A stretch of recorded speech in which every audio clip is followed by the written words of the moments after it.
Welcome back, guys. My name is Luke Mick, and this is my review for Dracula Untold.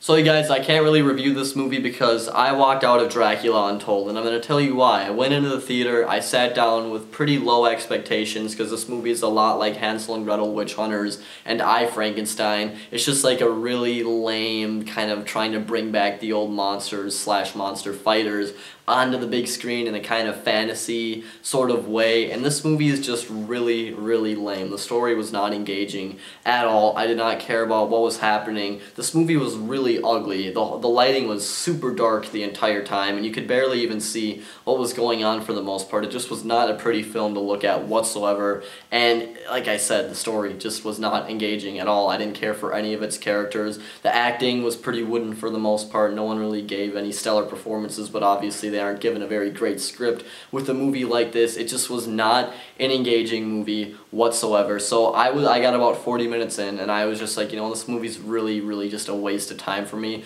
I'm not going to give it a rating because I didn't watch the whole entire thing, but I really just couldn't bear watching another second of Dracula Untold. Just really not enjoyable. And when the action scene finally came, like I said earlier, it was way too dimly lit. You could barely see anything that was going on, and on top of that, it just used a lot of shaky cam, and you just saw a bunch of like bats flying around. It was just it was a big mess, this movie. Everything was incohesive, and it didn't work. So that's my review for Dracula Untold. You guys, I'll talk to you later. Thank you very much. My name's Luke Mick.